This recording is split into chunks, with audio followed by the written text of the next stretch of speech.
여러분 안녕하세요. 11월 8일 여의도 펀더매니저TV 금일 시장 전망 및 투자 전략 시작하도록 하겠습니다. 좋은 아침입니다. 네, 오늘도 미국 주식시장이 아주 강하게 오르는 모습이 나타나는데 오늘은 또 반도체 쪽이 지속적으로 상승하는 모습이 보였습니다. 오늘 FOMC는 무난했다. 오히려 오늘 FOMC의 핵심은 내용보다는 과연 파웰이 자리를 그만두느냐 마느냐 이런 싸움으로 약간 번져 있는데, 일단 오늘은 무난한 FOMC 회의와 내용 이런 것들이 있었다. 약간 인플레이션에 대해서 걱정이 있었지만 잘 가고 있다, 이런 식으로 이야기를 하는 거죠. 이제 우리가 가장 이번 선거에서 우리가 좀 의아했던 게, 미국이 세계에서 가장 지금 주식시장도 좋고 경제도 좋은데 미국의 국민들은 피부로 체감하는 것들은 굉장히 안 좋았다는 거죠. 이것은 이제 글로벌 시장에서 자기가 런던 가서 빵을 사보지도 않고 미국 내부에서만 사기 때문에 과거와 자기와의 싸움이 지역과의 싸움이지 해외적으로는 볼 수 없는 그런 것들이 참 묘하게 작동한 케이스도 있는 것 같다. 우리가 보기에는 미국이 얼마나 부럽습니까? 네, 주식시장도 좋고 경제도 좋고 탄탄하고 미래 먹거리도 많고 이러한 그 기술력을 가지고 있는 미국이지만 미국 국민들의 체감하는 것은 다르다. 이만큼 이 선거라는 것은 아주 섬세하고 굉장히 숫자를 바탕으로 감성으로 투표하는 게 선거라고 여러 번 이야기를 했죠. 숫자는 다 봅니다. 그리고 투표는 감성으로 하는 거죠. 이러한 선거의 특성을 잘 이해를 해야 될 것 같아요. 이제 시장은 트럼프 수혜주 찾기가 이제 가장 핵심이다. 트럼프 수혜주 찾기. 먼저 이제 시장에 먼저 툭 튀어나오는 게 조선이 툭 튀어나왔죠.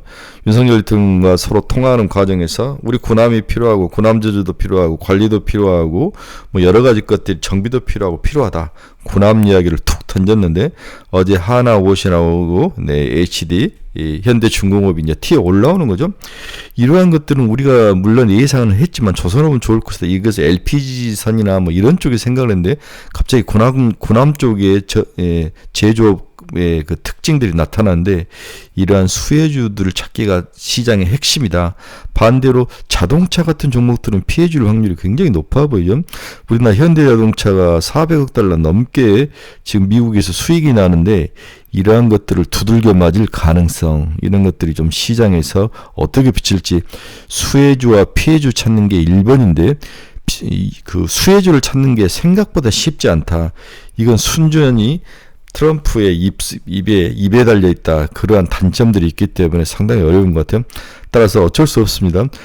방산과 그리고 군함 제조와 같이 자기가 직접 고백을 한 것들은 추가로 더 갈 가능성이 있기 때문에 우리가 좀 몰아서 때려서 따라가야 된다, 이런 생각도 해봅니다. 오늘은 어제와 다르게 제약바이오가 좀 반등해서 올라왔습니다. 일라이넬리도 거의 4% 가까이 올라왔고, 어제 뭐 리가캠부터 시작해서 ABL 바이오 엄청 두들겨 맞으면서 우리가 많이 가지고 있는 것들이 좀 충격을 입었는데 오늘은 반등을 하지 않을까, 그런 생각을 해봅니다.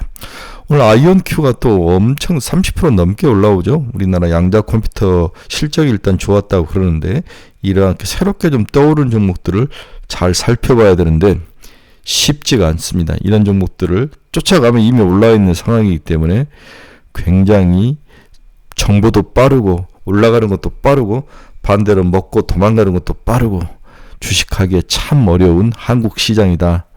이러한 특징들을 잘 보시고 금일 시장 전망 및 투자 전략 출발해 봅니다. 구독, 좋아요 많이 눌러주십시오. 네, 방금 끝난 미국 주식시장 아직 안 끝났죠. 6시에 끝났는데 우리는 지금 5시 반에 본 거니까 다우 플러스 0.17, 나스닥 1.65, S&P 500 0.84, 나스닥이 아주 생각보다도 많이 오르는 모습이었다. 오늘 테슬라와 엔비디아 다 오르는 모습이죠. TSMC도 많이 올랐습니다. 오늘 FOMC 회의 발표가 있었는데 기준금리를 25bp 인하, 4.75에서 5.0%로 25bp 인하를 했다는 거죠. 최근 지표들은 경제활동이 계속 견고한 속도로 확장하고 있음을 시사한다. 올해 초부터 노동시장 상황은 전반적으로 완화됐고 실업률은 상승했지만 낮은 수준을 유지하고 있다. 걱정할 필요는 없다. 또 인플레이션은 FOMC의 2% 목표를 향해 진전을 이루었지만 여전히 다소 높은 수준을 유지하고 있다. FOMC는 고용과 인플레이션 목표 달성을 위한 리스크가 대체로 균형을 이루고 있다고 판단한다. 연준은 경제 전망은 불확실하며 FOMC는 양대 책무인 양쪽 측면, 고용과 물가 양쪽 측면에 대한 위험에 대한 주의를 기울이고 있다. 이날 발표될 미국 주간 실업보험 청구 건수는 22만 1000건, 전주 대비 3,000명 정도 늘었지만 시장 예상에는 부합했다. 오늘 금리가 하락한 것이 주가를 또 끌어올리는, 특히 반도체주를 끌어올리는 중요한 모멘텀이 됐다고 볼 수 있습니다. 오늘 시장 주요 키포인트 한번 봅시다. 바이든 행정부, 트럼프 복귀 전 반도체병 협상을 마무리하겠다. 머리 아픕니다. 엔비디아 사상 최고가 경신, 반도체 지수가 2% 상승. 아이온큐 3분기 실적 서프라이즈, 주가 35% 급등. 아마존 이탈리아 데이터 센터에 13억 달러를 투자하고 52주 신고가를 기록하고 있다. 제프 베조스가 아주 머리가 영리하죠. 뭔가를 확실히 판단을 했기 때문에 무리하게 발언하지 않으면서 자기 자신의 기업과 그리고 워싱턴 포스트를 지킬 수 있었던 것 같아요. 12월 FOMC 25bp 금리 인하 만장일치, 파월 물러나지 않을 것이다. 주간 실업보험 청구 건수 22만 1000건. 문호신 전 재무부 장관, 트럼프 최우선 과제는 감세, 관세, 이란 제재, 이 세 가지다. 다시 한번 감세와 관세와 이란 제재. 푸틴 미와 대화 재개를 시사했다. 우크라이나 전쟁 논의할 것이다. 오늘 재건주들 또 다시 한번 치고 올라올 가능성 좋아 보입니다. 방금 아이온큐가 실적이 좋아서 35% 상승을 했다고 이야기를 했는데 뭐 7달러, 6달러 했던 게 지금 22달러까지 올라오죠. 그동안에 그 많은 고통 속에서 아이온큐가 잘 견디고 올라온 것 같습니다. 우리나라 유튜브 중에서 아이온큐만 전문으로 하는 그 유튜버가 있던데 그분의 유튜브를 볼 때마다 정말 대단하다는 사람이다. 저렇게까지 열심히 할 수 있는 상 주고 싶은 분이 한 분 계셨는데 드디어 목적을 잘 이룬다. 벌써 4배가 올랐죠. 오늘 한국 양자 컴퓨터 관련 종목들, 엑스게이트 같은 종목들은 추가로 상승할 가능성이 높아 보이죠. 5,000원 이하에서 4,800원까지 빠져서 노는데 7,000원 보고 좀 꾸준히 가지고 가도 나쁠 것 같지는 않다는 생각이 듭니다. 이 양자 컴퓨터는 트럼프도 좋아하는 그러한 섹터라고 봐야 될 것 같아요. 오늘 달러 지수는 아직 끝나진 않았지만 살짝 약세로 끝났습니다. 104.5. 그 역할 반대편에 있는 우리나라 원화는 강세로 끝났습니다. 1387원. 1400원 찍고 내려왔죠. 일본 엔화도 강세로 갔습니다. 153.28엔.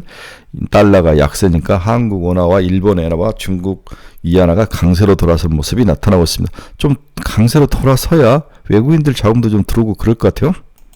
네, WTI는 지속적으로 70달러 위에서 놀고 있는 72.28달러. 중동 쪽에서 뭔가 이제 감산에 대한 목표를 지금 좀 추진하고 있는 거 아닌가. 증산을 하기로 했는데 증산을 좀 늦추는 거 이런 이야기가 있는데 지금 트럼프하고 첫 번째로 통화한 사람이 누구냐. 사우디아라비아의 빈살만 대통령 1번이었다는 거죠. 2번이 네타냐후 이렇게 됐는데 중요도에 따라서 이렇게 되는데 우리 윤석열 대통령 몇 번인지는 모르겠습니다. 어제 뭐 이야기하는 거 보니까 요점도 없고 핵심도 없고 횡설수설하는 것 같아요. 리더는 좀 뭔가 요점이 있고 자기 생각 분명히 말해야 되는데 우리나라의 정치적인 것들 후폭풍이 있을 것 같다는 생각도 좀 듭니다. 네, 금리 한번 봅시다. 2년짜리 4.222, 4.6bp 하락, 10년짜리는 4.373, 5.8bp 하락. 어제 올라간 것들을 좀 토해는 내고 있는데 생각만큼 금리가 안정을 찾지 못하고 있다는 것은 불안한 요인이죠. 우리나라처럼 금리에 좀 취약한 경제 구조를 가지고 있는 나라들은 좀 주의를 해야 될 것 같은데 일단 금리가 오늘 좀 살짝 하락을 해서 그나마 다행이다. 이렇게 보고 싶네요. 네, 테슬라는 제가 볼 때 2.84 상승이었는데 지금 3% 넘게 상승을 하고 있는 것 같아요. 우리의 목표는 350달러가 1차 목표이다. 네. 2차 목표는 400, 최종 목표는 500까지도 보는 사람인데 저는 개인적으로 뭐 자율주행, 우주 항공, 그 다음에 ESS 뭐 이런 대체는 이런 것들이 다 터지면 충분히 500달러까지는 우리 테슬라 갈 수 있을 것 같다. 안전하게 이렇게 보고 있습니다. 테슬라 가지고 계신 분들 잘 참아봅시다. 우리 카페에서 또 우리 유튜브에서 그나마 제가 얼굴 면이 서는 것이 이 테슬라 강추했던 것밖에 없는 것 같아요. 엔비디아 1.72% 상승 좀 더 올랐을 것 같습니다. 애플도 2% 넘게 상승 중. ARM도 4.57, 뭐 실적이 나쁘진 않았던 것 같습니다. AMD도 3.2% 상승, 울타비티도 1.79%, 울타비티 400달러 거의 회복을 하네요. 네, 저는 이거 450달러까지 보자 이야기한 거죠. 500달러까지 가도 충분히 갈 수 있을 것 같아요. 네, 캐터필러는 어제 많이 오르고 오늘은 토해내는 모습이 나타났습니다. 일라이밀 어제 많이 빠졌는데 다시 800달러 회복하고 3.16. 이 제약바이오는 확실히 금리에 민감하게 반응해서 움직이는 것 같아요. 네, 금리를 봐야 되는데 금리가 더 이상 오르지 않고 좀 빠진다면 제약바이오도 나쁠 것 같지 않은데 어제는 많이 터져서 상당히 걱정이 많았지만 견뎌야 되는 거죠. 네, 다음에 TSMC 한번 볼까? 마이크로 테크놀로지. 네, TSMC 마이크론 테크놀로지 1.42% 상승. TSMC가 많이 올랐습니다. 4.1% 200달러를 회복하는 모습. 비트코인은 많이 오르다 다시 토해내는데 76,794달러를 지금 지나가고 있는 거죠. 이제 많은 애널리스트들과 블로그에서 향후에 트럼프 정책이 주식시장에 어떤 영향을 미칠 거냐 이 부분을 이제 많이 이야기를 하는데 저는 뭐 단기적으로는 좋을지 모르지만 중장기적으로 트럼프 정책은 경제에 확실히 불리한 면이 좀 있다. 다 아는 이야기 좀 한번 짚어보도록 하겠습니다. 사람들이 너무 좋은 이야기들 하니까 반대로 좀 우리가 주의해서 봐야 될 점들은 뭐가 있을까 한번 보도록 하겠습니다. 이거 제가 어제도 보여준 그래프인데 트럼프 1기가 2017년 1월 20일 날 이때 집권을 해서 그 다음에 이제 뭐 코비드가 아주 최정점을 지난 이후에 이제 시장에서 물러났는데 2021년 1월 20일까지 4년인데 초창기에는 여러 상황에 의해서 오르죠. 약 1년 오르다가 그 다음에 다양한 관세, 무역장벽 이런 것들 두들겨 패기 다른 나라들 이런 것들이 있으면서 이렇게 하락을 했다는 거죠. 중장기적으로. 그래서 여기가 주의를 해야 된다. 그러면 1기 때는 여기에 뭔가 좀 그 기대감도 있었는데 2기 1년 후에 이게 나타났는데 지금은 반대로 이게 먼저 나타날 가능성도 있다는 거죠. 관세, 제재, 미국 우선주의, 인플레이션 상승 이런 것들이 먼저 나타날 가능성도 있기 때문에 좀 주의를 할 필요가 있다. 1기 때와는 속도가 좀 다르다. 이렇게 보는 측면도 있으니까 여러분들이 좀 곱씹어서 봐야 될 것 같아요. 어제도 이야기했지만 한국이 미국 대비 흑자국의 8이다. 그러니까 미국의 적자의 10개 중에 우리 한국이 끼어 있는 거죠. 네, 좀 조심을 해야 될 것 같다. 그래서 트럼프 정부의 정책을 보면 해리스 대비 성장에는 좀 불리한 모습을 가지고 있다. 트럼프의 관세 인상, 이민 규제, 세제 확대는 인플레이션 자극 요인이 될 확률이 높아 보인다. 이 세제는 관세 같은 거죠. 금리 인하 속도가 느려질 수 있는 대목이다. 이 인플레이션 자극 때문에 오늘도 이제 그 이야기를 좀 하던데 특히 광범위한 세제 확대는 단기적으로 소비와 투자에 우호적이나 장기적으로는 재정 적자 확대에 따른 금리 상승으로 상쇄될 공산이 크다. 따라서 중장기적으로는 상당히 인플레이션 자극을 한다면 돈을 시장에 그렇게 많이 풀 가능성이 없어질 것 수도 있다. 이런 것들이 선반영된다면 미국 증시가 그렇게 많이 올라갈 것 같지는 않다. 이런 좀 우려 섞인 목소리도 있다는 거죠. 두 번째, 이민을 그렇게 확 옥죄해버리면 내년에 미국 성장률에 부정적일 수도 있다. 브루킹스 연구소가 트럼프 집권 시 2025년 순이민 규모 성장률 영향을 전망을 했는데 하이 시대에는 순이민이 120만 명, 성장률은 마이너스 0.1%, 로우 시나리오 최근 2년 입국자 수 25%를 추방한다고 가정하면 순이민은 마이너스 74만 명, 성장률은 0.4%. 이만큼 이민이 미국 경제에 미치는 영향이 크다는 거죠. 싼 노동력이 들어와서 뭔가를 싸게 가성비 높게 받쳐줄 수 있는 건데 이 부분을 트럼프가 옥죄인다면 상당히 소비라든지 물가라든지 여러 가지 면에서 제조업이라든지 이런 분야에서 미국이 마이너스 0.1%에서 마이너스 0.4% 사이에 이민으로 인한 경제 성장률 하락은 가능할 수 있다. 이런 부정적인 이야기도 있다는 거죠. 이민이 굉장히 중요한 문제입니다. 여러 번 이야기했지만은 이미 70년대, 80년대, 90년대, 특히 2000년대 이후에 들어와서 이민을 한 이후에 자리를 잘 잡은 라틴계의 사람들이 이제 기득권화 됐다는 거죠. 기득권화 돼서 더 싼 가격에 내 일자리를 침공해 들어오는 이민자에 대해서 아주 극혐을 나타내는 모습이 나타나는 거죠. 자, 내년에는 유럽 지역의 경기 회복이 예상되지만 지정학적, 무역정책 불확실성이 높아질 점을 우리가 좀 고려를 해야 된다. 미국, 캐나다, 유럽뿐만 아니라 멕시코, 태국, 인도네시아 또한 대중국 관세 인상에 동참할 가능성이 높아 보인다. 이러한 것들이 관세 전쟁이 펼쳐진다면 글로벌 증시뿐만 아니라 세계 경제의 성장력은 올해보다는 안 좋을 가능성이 있으니까 이건 당연히 주식의 부정적인 요인이다. 이 이야기를 지속적으로 하는 이야기를 하고 있는 거죠. 중국 고강도 때리기, 특히 원산지 규정 강화, 이 단어가 굉장히 우회 수출이란 단어, 중국이 하고 있는 멕시코를 통한 우회 수출에 대한 불락, 다음 원산지 규정 강화, 이 두 가지 단어가 향후에 지속적으로 글로벌 무역에 있어서 하나의 큰 원투 스트레이트처럼 아픈 손가락이 될 확률이 높아 보인다. 우회 수출에 대한 규제, 원산지 규정 강화, 이 두 가지 단어가 우리를 괴롭힐 것이다. 그래서 단기적으로는 지금 트럼프 트레이드에 취해 있지만 이제 막상 정권이 출범하면 과거 1기의 1년 후에 나타났던 관세, 무역장벽, 이런 것들, 여러 가지의 규제, 이런 것들이 미리 선반영돼서 빠르게 나타날 가능성이 있어요. 왜 그러냐면 여러분이 알다시피 트럼프는 이번에 한 번밖에, 이제 4년밖에 시간이 없는 거거든요. 먼저 뭔가를 실적을 낼 수 있는 것들을 빠르게 법률화, 법 제정해서 이걸 통해서 제재를 가하고 뭔가 보여줘야 되기 때문에 상당히 과거와 다르게 빠른 그러한 관세 보복이라든지, 그 다음에 세금 문제라든지, 그 다음에 원산지 규제 강화라든지, 우회 수출 규제, 이런 것들이 굉장히 강화될 것이다.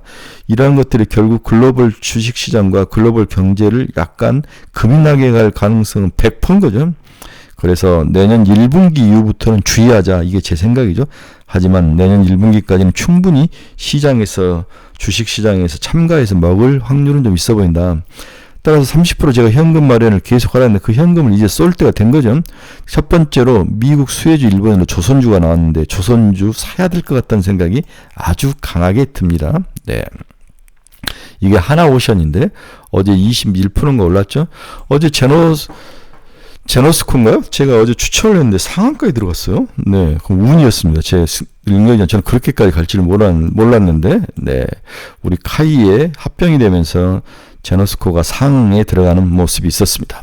오늘 두 번째 하나오션, 네, 미국의 군함을 만들 수 있고 군함의 수리라든지 MRO를 할 수 있는 기업 하나오션 사야 된다. 이제 33,000원밖에 안 되기 때문에 5만 원 보고 사도 충분할 것 같다. 일단 목표는 4만 원이다. 이렇게 봐야 될 것 같아요. 네, 현대 중공업도 사야 될 것 같아요. 지금 20만 원인데 25만 원 보고 사도 문제는 없다. 이렇게 보여집니다. 아, 제노스코가 아니라 제노코죠. 제가 이름을 자꾸 헷갈리는데. 자, 다음 주 한번 봅시다. 다음 주는 11월 11일 중국 관군제가 있죠. 네. 그 다음에 11월 13일 CPI 발표. 다음에 엔비디아는 20일인가 그 다음 주에 있고 이 정도 보면 되지 않을까 그런 생각이 듭니다. 자, 오늘 결론은 피해주와 수혜주가 나눠지고 있다. 피해주와 수혜주. 특히 수혜주는 직접 트럼프 입에서 언급이 되는 그러한 섹터들이 나타나기 시작했다는 거죠. 그래서 군함 제조라든지 조선업은 확실히 수혜줄 확률이 높아 보인다. 좀 물리더라도 오늘 빠지면 사서 들어가자. 이렇게 보여서 주말에는 트럼프의 그 정책들을 다시 한번 꼼꼼히 읽어보고 뭐가 수혜줄지 뭐가 피해줄지 한번 봐야 될 것 같아요. 오늘 재건주 같은 것도 올라올 것 같아요. 푸틴이 트럼프와 이야기하고 싶다는 거 보니까 종식 가능성도 있어 보입니다. 자, 여러분 중에서 투자의 방향성을 잃어버리신 분들 저희 카페 주소 치고 들어오십시오. 이 주소 복사해서 치고 들어오세요. 가지고 있는 종목 상담이 필요하신 분도 저희 카페로 들어오십시오.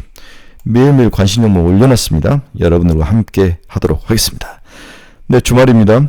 상당히 힘들고 어려운 한 주가 지납니다. 네, 저도 제약바이오 쪽 많이 들고 있다가 어제 많이 터졌는데 오늘은 좀 반등을 해주기를 바랍니다. 주말에 또 다양한 공부들을 많이 해서 다음 주를 대비하도록 하겠습니다. 여러분 감사합니다. 일요일, 토요일 저녁 유튜브를 통해서 뵙도록 하겠습니다. 좋은 주말 되십시오.